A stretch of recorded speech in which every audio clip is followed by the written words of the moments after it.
Quelque part en Colombie, juste au-dessus de la forêt amazonienne, près de la frontière brésilienne. Un des C3, l'un de ces vieux avions à hélice, se bat comme il peut au beau milieu d'un violent orage tropical. Le commandant Raoul a beaucoup de mal à extirper son avion des nuages. Información sur Aral 3037, ingresando zona de coordinación San José. San José, Aral 3037. La visibilité est nulle, la radio reste muette. Torre San José, Aral 3037. Et l'orage se fait de plus en plus menaçant. Le vol 3037 est en difficulté. Pour stabiliser le bimoteur, le commandant Raoul fait tout ce qu'il peut pour contourner la zone de turbulence. Información sur Aral 3037. Mais dans cette épaisse purée de poids, sans contact radio, impossible de retrouver sa route. Maria, la copilote, ne parvient plus à localiser la position de l'appareil.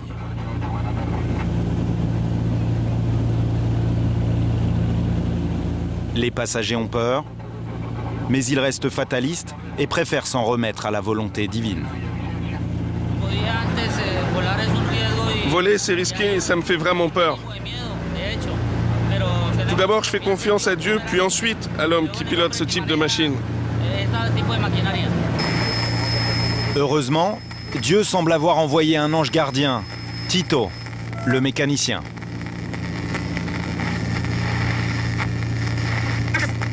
Il connaît l'appareil sur le bout des doigts et est à l'affût de chaque petit bruit suspect. Tito sait que sur ces vieilles machines, la moindre défaillance peut être fatale. Torre San José.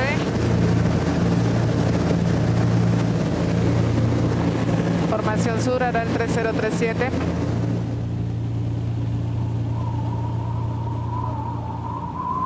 Mais le plus grand danger, ce ne sont pas les pannes, ni même les orages, mais cette forêt, à seulement 2000 mètres, juste en dessous de l'appareil.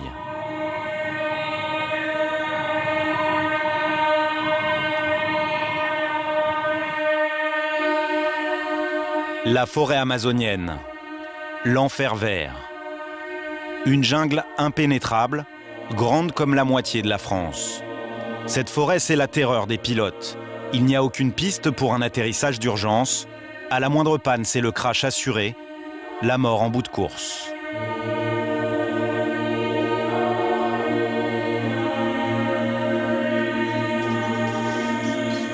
Des avions disparus, la jungle colombienne en a connu plusieurs dizaines. Rapidement engloutis par la végétation, on ne les retrouve jamais. Malgré le danger, le DC-3 continue d'emprunter régulièrement cette route aérienne, considérée comme l'une des plus dangereuses au monde. Son point de départ se trouve à Villavicencio, et les destinations sont les communautés indiennes coupées du monde, éparpillées un peu partout dans la forêt.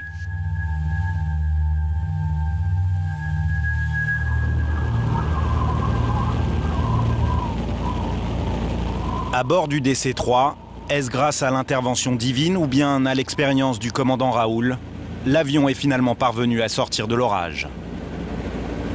Les passagers vont arriver comme prévu à Cariquara, un petit village indien. Mais il faut encore atterrir sur cette piste minuscule, à peine visible depuis l'avion.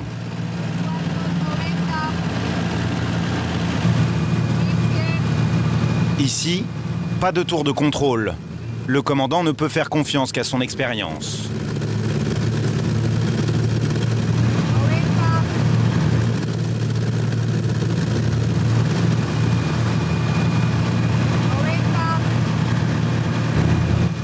La moindre erreur peut être fatale.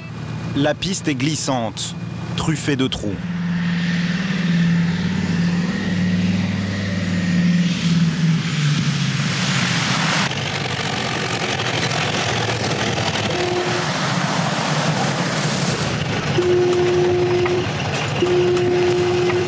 La piste est trop courte, le commandant doit freiner au plus vite.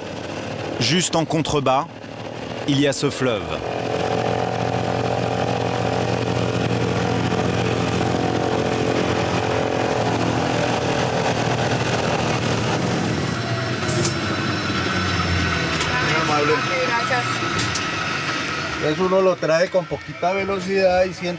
J'ai réduit ma vitesse au maximum.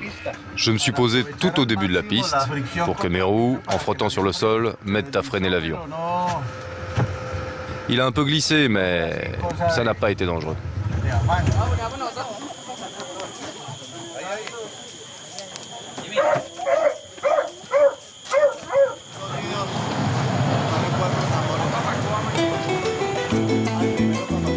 Dans ce village vit une centaine d'Indiens d'Amazonie.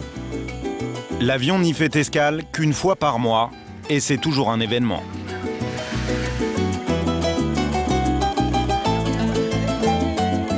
Le DC-3 est le seul à s'aventurer ici et à apporter un peu plus de confort à ses habitants coupés du monde.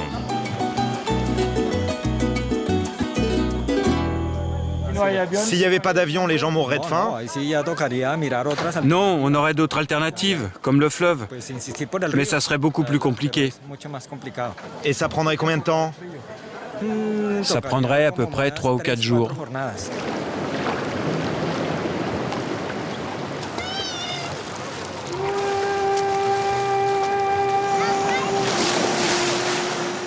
Le village est à 15 jours de marche de la ville la plus proche, juste à côté de la frontière brésilienne.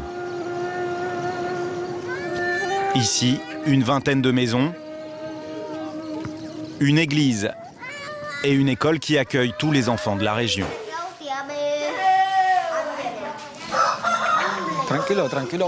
Alfredo Camargo, le directeur de l'école, est un peu découragé. Depuis qu'il est ici, tous les efforts pour ne plus dépendre de l'avion ont été des échecs. L'année passée, ils ont apporté ce tracteur de MeToo. Ça leur a pris à peu près 45 jours pour arriver ici. Leur idée était de construire une route, un autre moyen de transport pour que les gens puissent se déplacer et acheminer leurs marchandises. Et maintenant, ça fait 1 an qu'ils pourrissent sur place.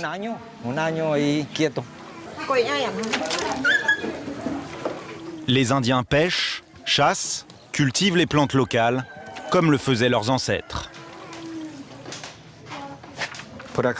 Dans ce local, on garde les produits de la région. Des bananes, des yuccas. Il y a aussi des produits qui viennent par le DC-3. Du riz, du sucre, des pâtes. Tout ça nous dure un certain temps et nous, avec les Indiens, on fait des échanges. Comme ces bananes, ces yuccas, ces ananas. On leur donne du savon, du sel, des allumettes, des bougies. Ici, on a vraiment recours à ce système qui est le troc.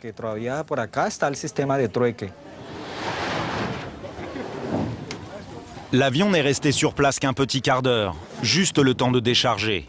Mais le commandant Raoul veut repartir tout de suite avant la nuit, car décoller ici, c'est délicat.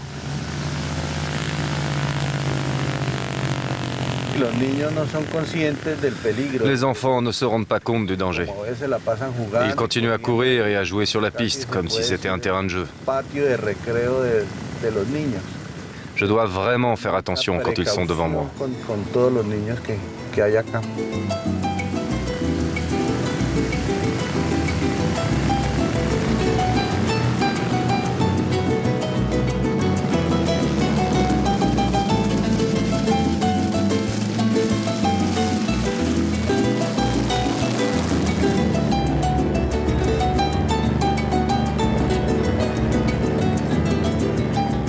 Cap sur Villavicencio. Pendant 2 heures, l'avion va survoler une fois encore la forêt amazonienne. Les passagers ne sont pas rassurés.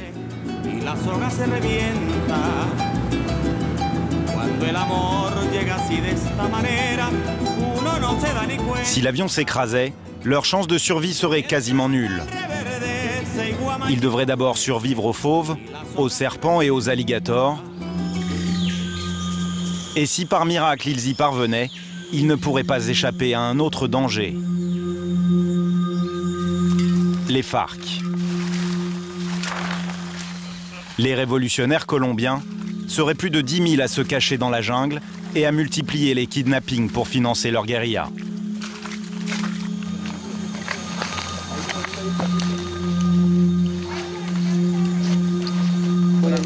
Exclusivamente numerarse. 1, 2,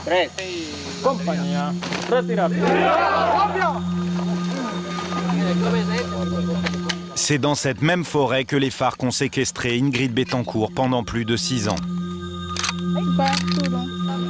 Mais depuis l'élection du président Uribe, l'armée a réussi à libérer des centaines de prisonniers.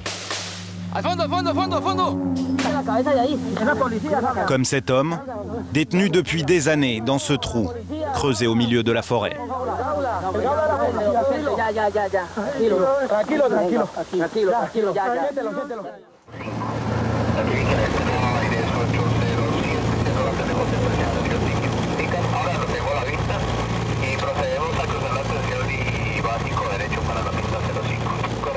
Après 2 heures de vol, Villavicencio est en vue.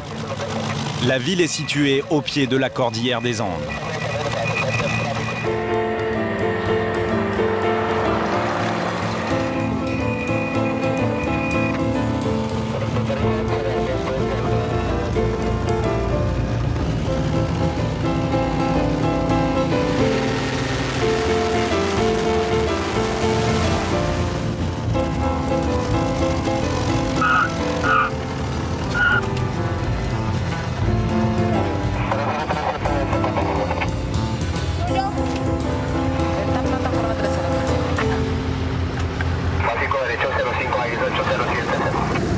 Des DC-3 comme celui du commandant Raoul, il n'y en a plus qu'une centaine en exploitation dans le monde.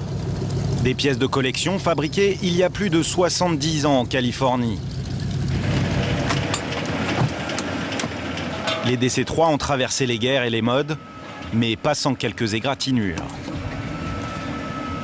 C'est là-dessus qu'on enregistre les heures de vol de l'avion. Il a 20 540 heures. Pendant la guerre, on n'avait pas l'habitude d'enregistrer les vols. On a commencé... C'était quand déjà? On a commencé à le faire quand il y a eu des passagers et du fret au début de l'aviation civile. Quel âge a cet avion? Je crois qu'il a été modifié en 1962, comme on le dit sur cette plaque. Mais sur cette plaque, aucune date. L'avion est en service depuis la Deuxième Guerre mondiale. Avec encore une trentaine de DC-3 dans le ciel colombien, Villavicencio est la capitale mondiale de ces vieux engins. Le DC-3 est la seule machine capable d'affronter les conditions extrêmes de la forêt amazonienne. Pourtant, les accidents sont fréquents. À l'entrée de l'aéroport, un monument commémore un terrible bilan. En 20 ans, plus de 200 personnes sont mortes lors de ces vols à haut risque.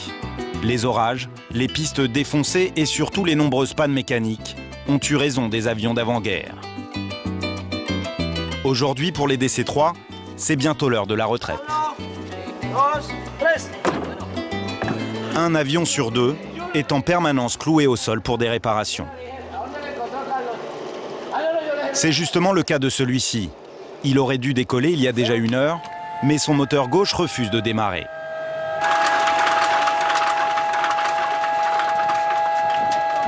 Heureusement, d'après José, le mécanicien, la réparation ne prendra que quelques minutes.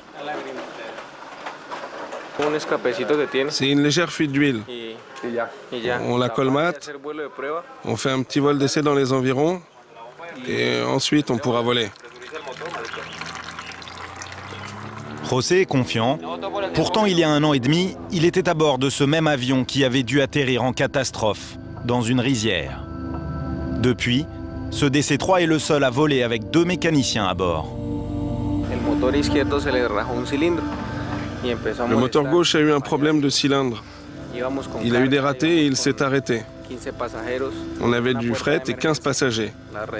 On a dû retirer la porte de secours, on a jeté la cargaison, mais l'autre moteur n'a pas tenu le coup à cause du poids.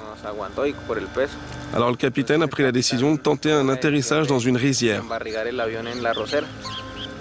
On a réussi à se poser, on a cassé les hélices et arraché les 2 trains. Mais on s'en est sorti indemne.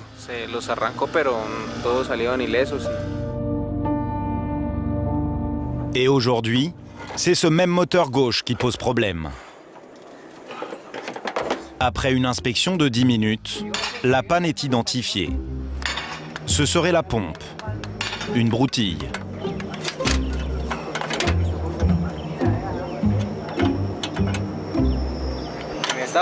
Aux États-Unis, pour réparer une pompe, ils descendent entièrement le moteur. Nous, en Colombie, on est plus malin. On le répare comme ça sur l'avion. Pas d'inquiétude non plus dans les bureaux de la compagnie. L'avion devrait décoller dans l'heure. Quant au pilote, le commandant Fajardo, il est très optimiste. Il paraît que le vol a du retard? Oui, un tout petit peu. Et ça arrive souvent? Non, c'est de l'entretien ordinaire. Un tout petit réglage sur le moteur. C'est pas grave. Almuerzo pulpo, sin huesito.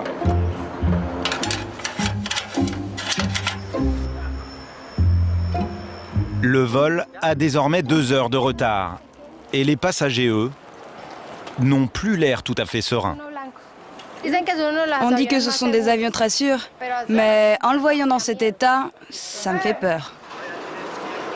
Finalement, après 5 heures de réparation infructueuse, la compagnie décide d'annuler le vol. Il y a toujours un problème. Il se passe toujours quelque chose. Il y a 15 jours, avec un avion de la Satena, il y a eu un accident et l'hélice s'est cassée. Les gens sont restés bloqués 8 jours au milieu de l'Amazonie. On a voulu prendre un charter, mais il est tombé en panne. Qu'est-ce qu'il y avait déjà? C'était l'hélice. L'hélice, elle était trop lente. Elle n'avait pas assez de puissance pour nous transporter. Ils ont dû annuler notre vol. Et aujourd'hui, on est là depuis 7 heures du matin.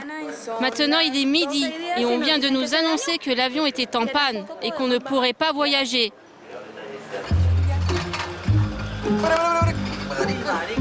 Du côté de la compagnie, on ne sourit plus du tout. La panne ne serait pas due à la pompe, mais au moteur. Un problème beaucoup plus grave, car il faut cette fois-ci le démonter et le transporter à l'atelier, 200 mètres plus loin.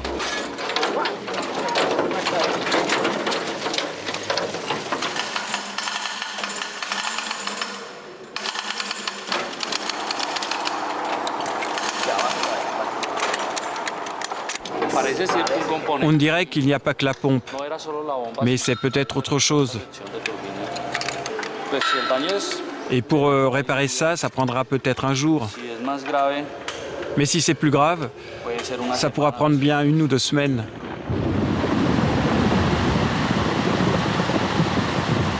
Et cet orage ne va pas améliorer les choses.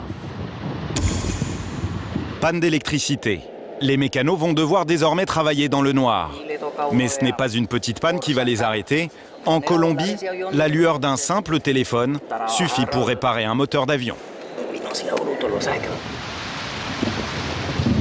L'orage immobilise au sol un autre avion, celui du commandant Raoul.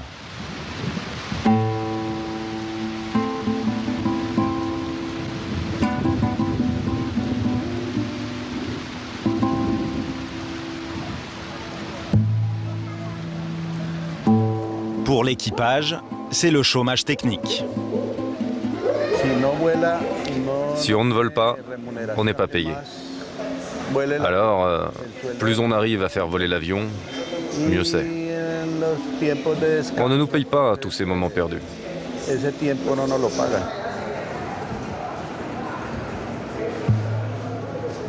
Le commandant Raoul est 3 fois moins payé qu'un pilote de ligne. Et pourtant, il a d'énormes responsabilités.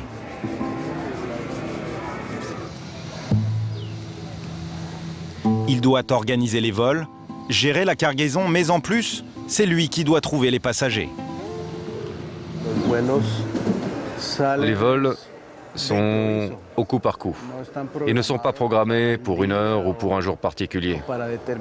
D'abord, on cherche un chargement. Et quand l'avion est plein, on peut partir. C'est au dernier moment que l'on connaît notre destination. Seulement 1 demi-heure ou 1 heure à l'avance. Pour trouver son chargement, le commandant Raoul fait appel à cet homme incontournable. Ricardo est affréteur. C'est lui qui négocie tout le transport aérien vers la forêt tropicale.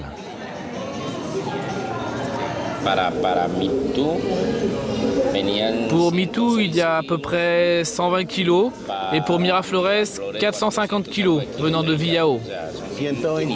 Ça fait 120 kilos, plus les passagers. Oui. Malgré la pluie battante, le commandant décide de partir. Mais il y a un problème de dernière minute. De l'eau s'est peut-être infiltrée dans les réservoirs, ce qui pourrait provoquer l'arrêt total des moteurs en plein vol. On fait une vérification avec un prélèvement pour voir s'il ne faut pas vidanger les réservoirs pour en faire sortir l'eau.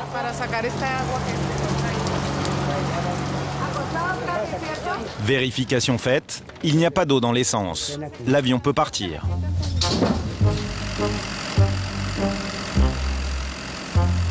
Il n'y a plus qu'à charger toute la marchandise dans l'avion.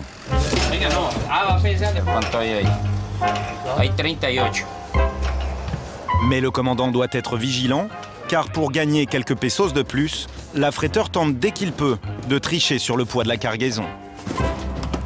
106 kilos. L'avion ne peut supporter qu'1,5 tonne. Au-delà, le commandant refuse tout simplement de décoller. C'est dangereux, parce qu'au moindre ennui, l'avion ne peut plus voler. Il tombe. C'est pour ça qu'on fait attention au poids de la cargaison. Pour qu'en cas de panne, on ait le temps de rester en l'air, en jetant dehors tout le chargement superflu, afin qu'on puisse finir le vol.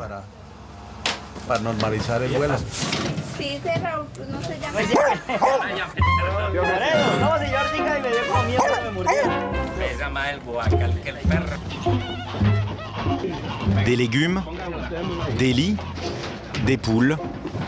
En Colombie, les DC-3 ressemblent à des bus de campagne. On y transporte de tout. Parfois même de la cocaïne. C'est pour cela qu'avant chaque vol, la police vérifie qu'il n'y en a pas à bord. Parce que chaque kilo compte, le carburant lui aussi est rationné.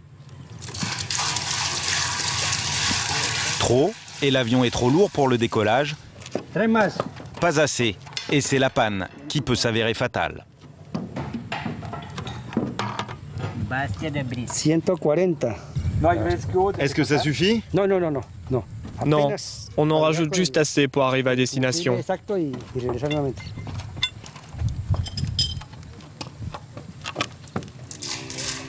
Prévoir la quantité exacte de carburant est toujours un casse-tête pour le commandant. Il nous en manque encore combien, commandant? On en a mis 20 ici et 20 à l'arrière. Ça fait 150, plus 20, ça fait 170.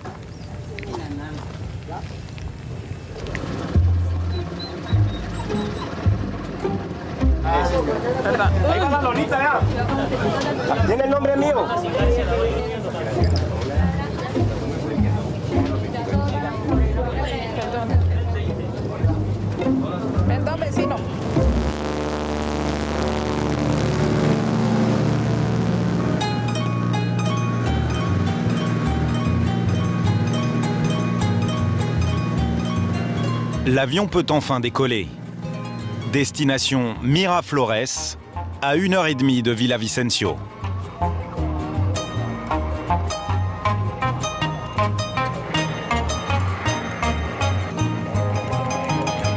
Perdu au cœur de la jungle, c'est une minuscule bourgade. La piste d'atterrissage fait office de rue principale.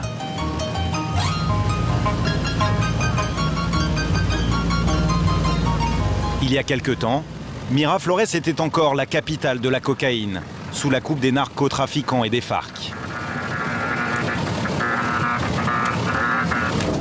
S'il vous plaît, ne descendez pas de l'avion.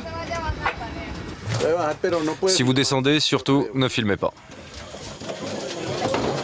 Si le commandant ne veut pas que nous filmions, c'est parce que Miraflores est une zone sensible entièrement contrôlée par l'armée colombienne.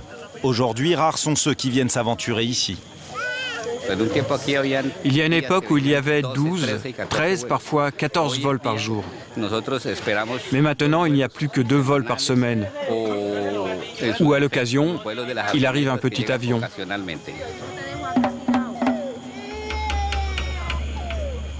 Si les avions sont si rares, c'est parce que la ville s'est vidée de ses habitants. Il y a 10 ans, nous avions filmé Miraflores, à l'époque du règne de la cocaïne. Un véritable Eldorado où affluaient chaque jour des centaines de personnes appâtées par le business de la cocaïne. C'était l'âge d'or des DC-3. Un avion y atterrissait toutes les 50 minutes, bourré de marchandises et d'aventuriers. Attention sur la piste, les chevaux, les voitures, les gens, faites gaffe, l'approche est délicate. Si la piste n'est pas dégagée, on remet les gaz. On rectifie les gars.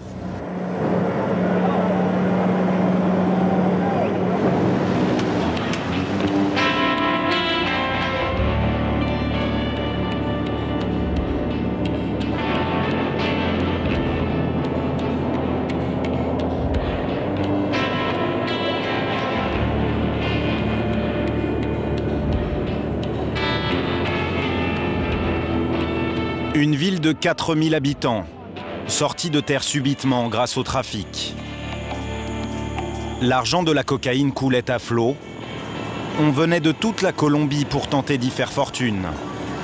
Un Far West à la colombienne, transformant ses rues boueuses en maisons closes et en tripots. Ici, à Miraflores, on a de tout. Il y a de la violence, du trafic de drogue, la guérilla, les flics, les meurtres et la prostitution.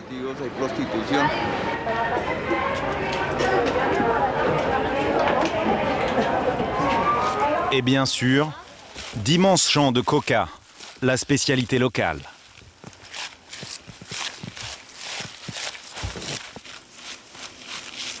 Nous avions réussi à filmer un laboratoire clandestin, comme il en existe encore aujourd'hui des centaines dans la forêt amazonienne. C'est là que des paysans produisent une cocaïne de base, la pasta, qu'ils revendent aux trafiquants. Elle est ensuite expédiée vers des laboratoires plus sophistiqués, puis exportée vers l'Europe et les États-Unis.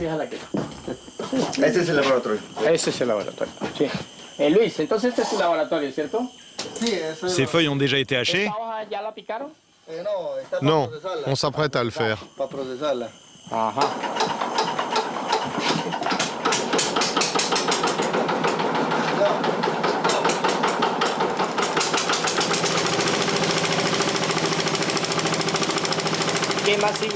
On ramasse les feuilles, on les mélange à de la chaux et on les laisse macérer dans ce bidon pendant 40 minutes.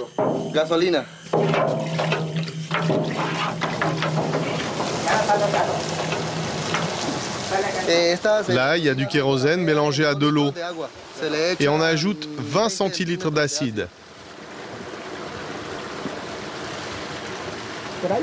Après, on rajoute de l'ammoniac pour séparer la coca et ça la fait blanchir. Sinon, on peut filtrer avec ce torchon.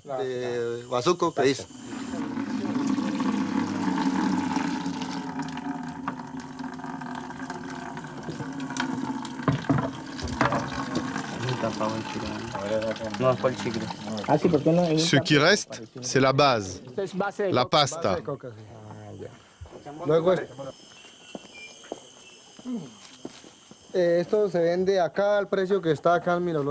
Ici, à Miraflores, ça se vend à peu près 2 € le gramme.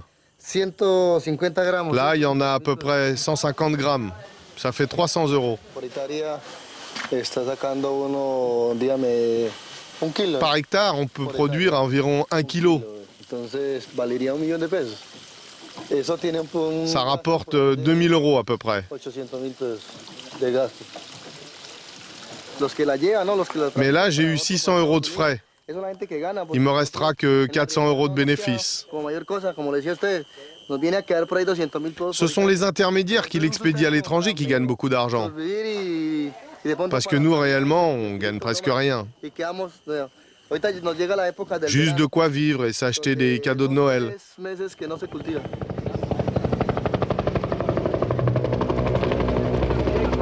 Alors le gouvernement est entré en guerre contre les narcotrafiquants.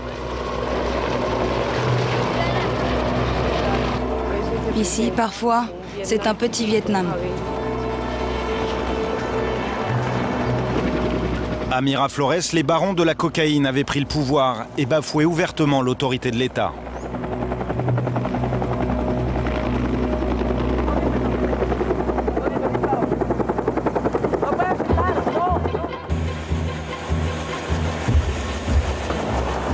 La cocaïne de Miraflores était devenue la principale source de financement des FARC. Alors pour les affaiblir, l'armée déclencha de vastes opérations commando qui se poursuivent encore aujourd'hui. Des combats en pleine ville, au milieu de la population.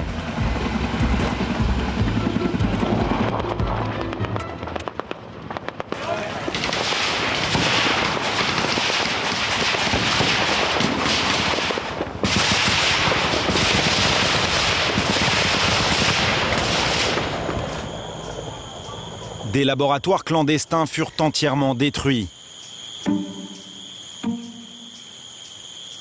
Des tonnes de cocaïne parties en fumée.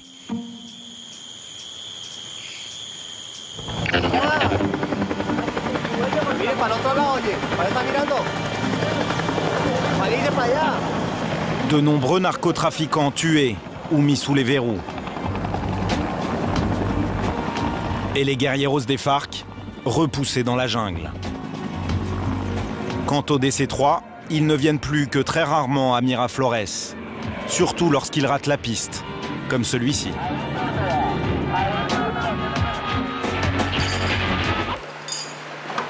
Retour à Villavicencio, dans le hangar du DC-3 qui n'a pas pu décoller hier soir. Les mécaniciens ont finalement réussi à réparer le moteur gauche en une seule nuit. Reste une opération délicate, fixer le moteur sur l'aile et vérifier qu'ils tourneront.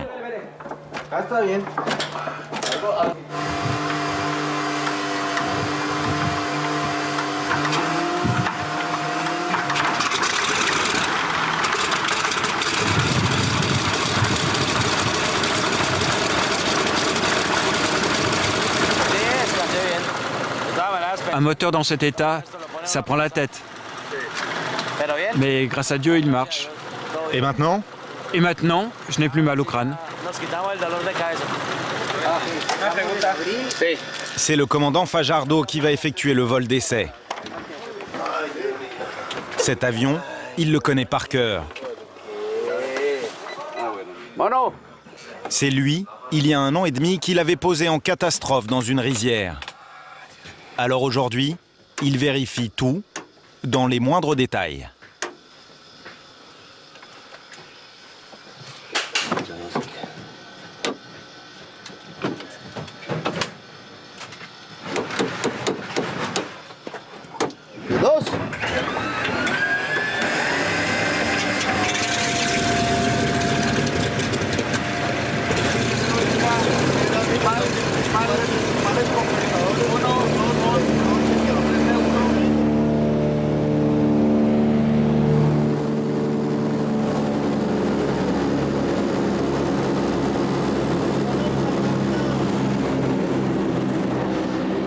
Le mécanicien surveille son moteur. Tout a l'air de fonctionner parfaitement.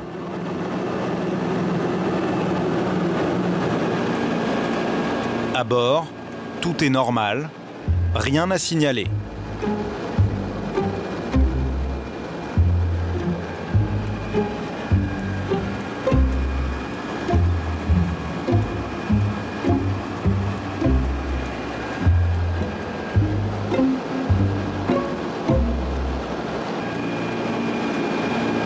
Mais alors que tout le monde a le regard fixé sur le moteur gauche,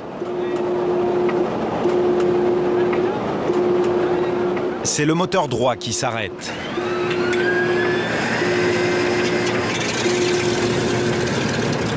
Puis repart. Un bref moment de panique, même si avec un seul moteur, le DC-3 peut encore voler. Le commandant décide tout de même d'atterrir en urgence sur cette piste de fortune.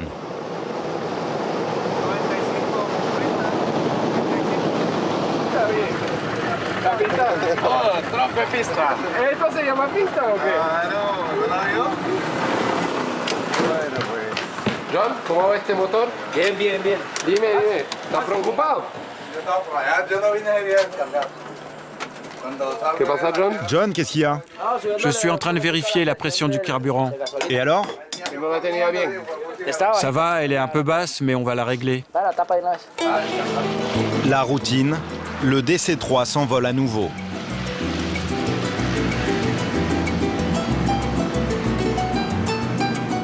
Malgré la menace d'une nouvelle panne, le son des moteurs finit par bercer tout le monde.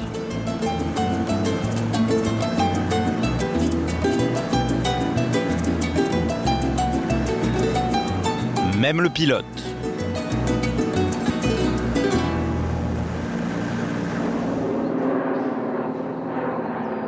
À Villavicencio, l'orage s'est calmé. Le commandant Raoul et son équipage préparent le vol du lendemain. Et cette fois-ci, le commandant est inquiet. Demain, il doit atterrir sur l'une des pistes les plus dangereuses de Colombie. Et en plus, il ne la connaît pas. Il faut tout calculer. La vitesse d'approche et l'endroit précis où les roues doivent toucher le sol. Qu'est-ce qui peut arriver si vous ne calculez pas bien? On s'écrase ou on sort de la piste. Parce qu'au bout de cette piste, il y a un ravin. Il est grand? Au bout de cette piste, effectivement, un grand ravin de 80 mètres de profondeur. Et pour corser le tout, le commandant Raoul doit transporter 1800 litres de carburant hautement inflammable. Un vol à haut risque. Le pompiste n'est pas rassuré de nous voir filmer. Il pense que notre caméra pourrait provoquer une étincelle. Bon, allez-y, filmez. C'est très dangereux. Vous savez, ce genre de carburant est très explosif. Surtout en ce moment avec cette chaleur. Ça peut déclencher un incendie qui serait impossible à éteindre. On pourrait tous griller comme des saucisses et l'avion avec.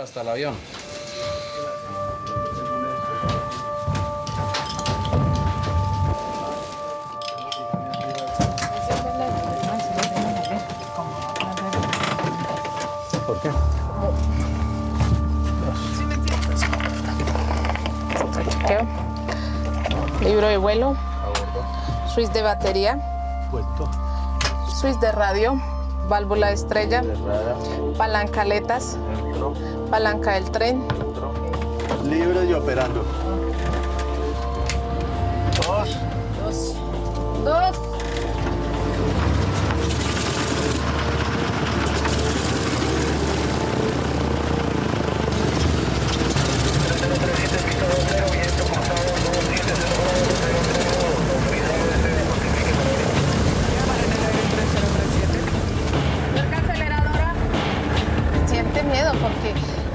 J'ai toujours peur, surtout à l'atterrissage.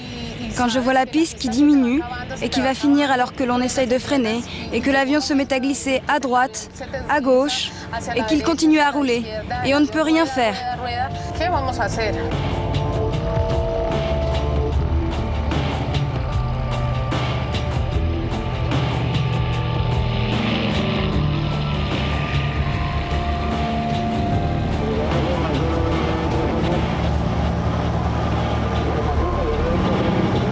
Tito reste très vigilant.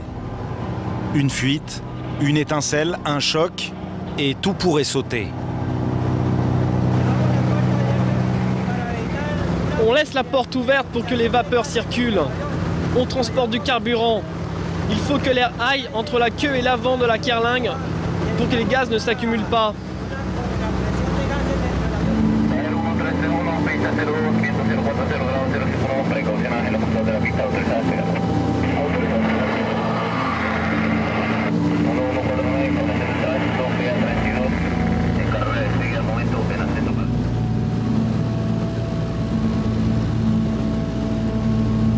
Après un vol sans encombre, la piste est en vue.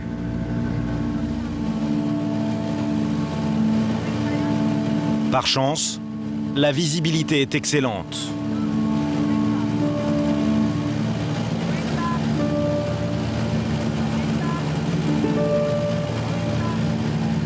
En Colombie, d'autres pilotes risquent leur vie tous les jours.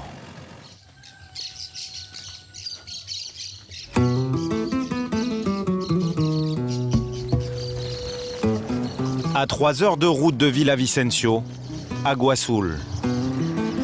Nous sommes dans les Llanos, les grandes plaines de Colombie. C'est la région des grands élevages et des cow-boys. On y cultive du riz et des céréales. C'est le grenier de la Colombie. Il est 5h10. Sur un aérodrome de fortune, José Gutiérrez s'apprête à décoller.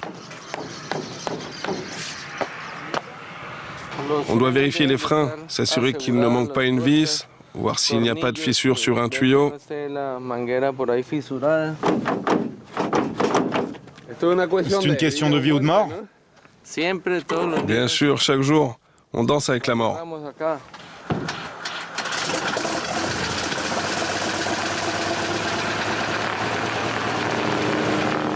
José est un pilote un peu spécial, bien connu dans la région.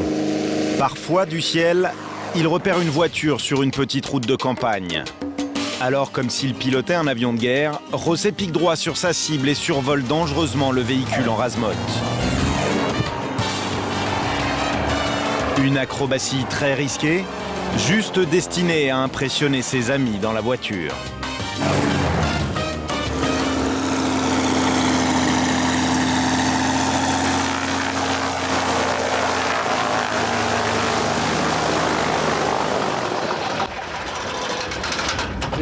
Dans toute l'aviation, je crois que ce que je fais, c'est le plus risqué.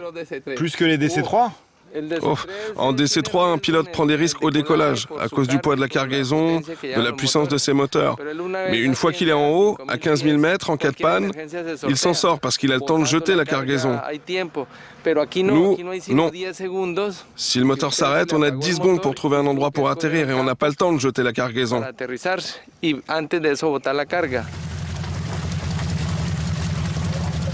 José est pilote d'épandage. Il pulvérise des pesticides dans les champs, des produits explosifs et très toxiques.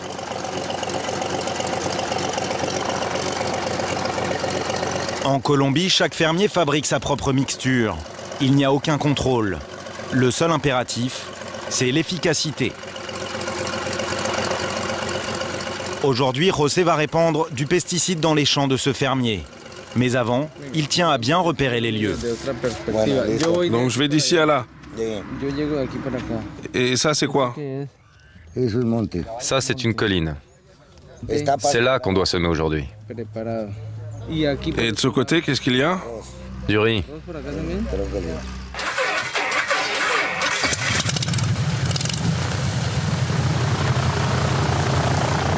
Pour que le vol soit rentable, José remplit les réservoirs de pesticides à ras-bord.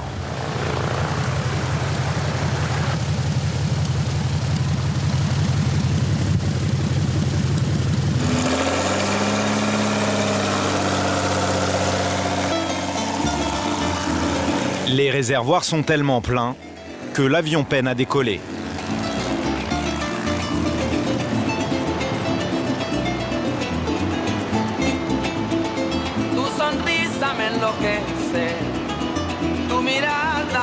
José doit passer entre ces deux drapeaux blancs pour répandre les pesticides.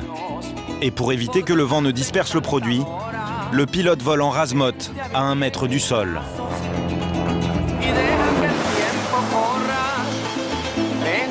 En pleine saison, José peut effectuer jusqu'à 30 vols par jour et autant de risques d'avoir un accident.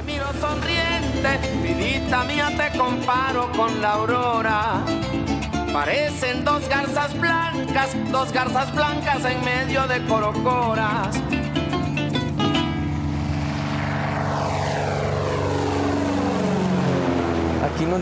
On doit être constamment sur ses gardes. Le danger peut venir de tous les côtés. On vole à moins d'1 mètre du sol, ça nous donne pas le temps de réagir, ou alors à peine. On doit se concentrer sur les drapeaux et sur les paysans, et en même temps avoir l'œil sur les instruments.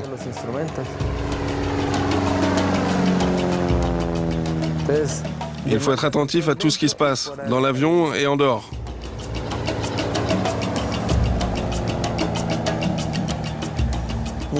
Il faut regarder s'il n'y a pas d'obstacle dans les champs, repérer s'il y a quelqu'un là où l'on passe, s'assurer qu'il n'y a pas une vache.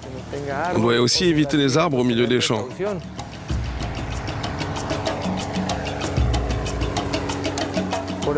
Pour faire tout ça, il faut être bien dans sa peau.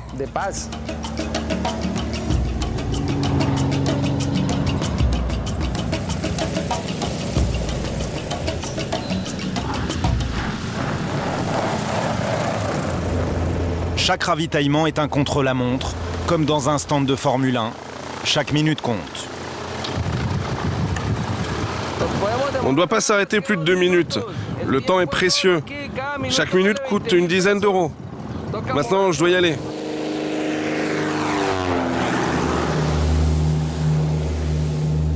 À ce tarif-là, José ne traîne pas.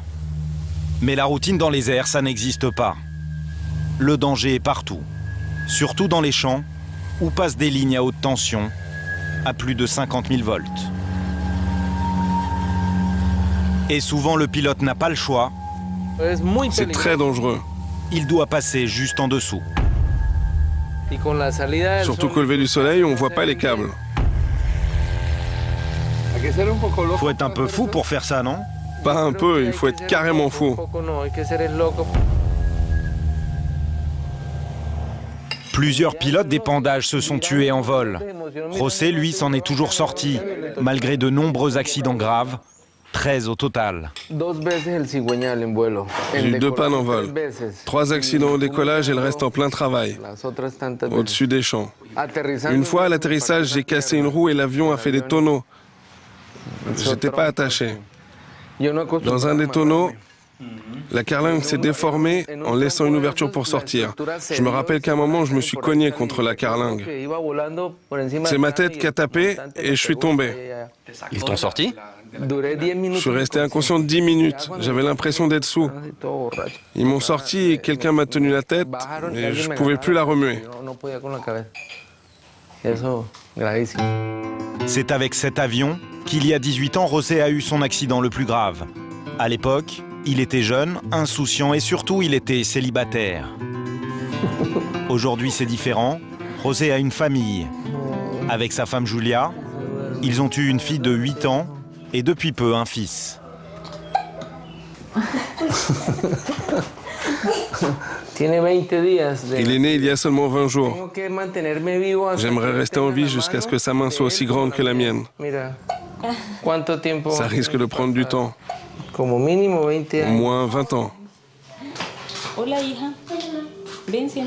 Pour Julia, la femme de José, le bonheur serait parfait si son mari arrêtait de voler.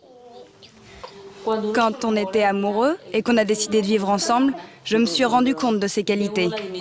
Avant, non.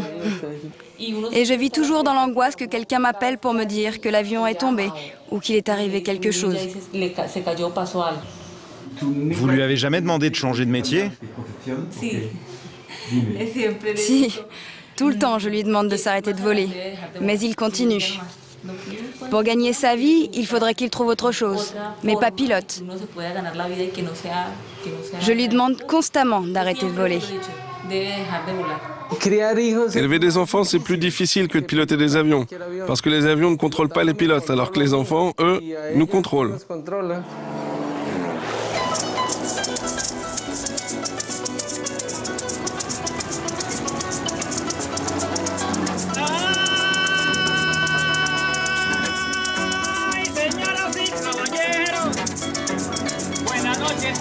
Ici, la fête est une tradition. Tous les dimanches, José et sa famille partagent avec leurs amis una picada, le barbecue colombien, en écoutant des canto llanero, des chants à la gloire de ces cow-boys de Colombie.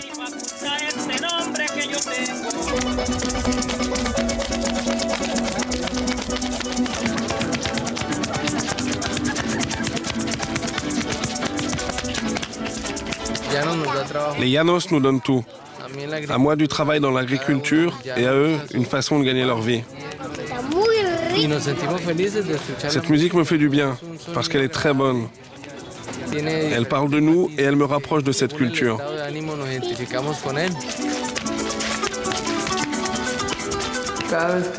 Chaque fois que je prends mon avion, je fredonne une chanson. En vol, j'ai souvent un de ces airs dans la tête. Estuvo en Villavicencio saliendo pa' Bogotá, el hombre que me sacaron.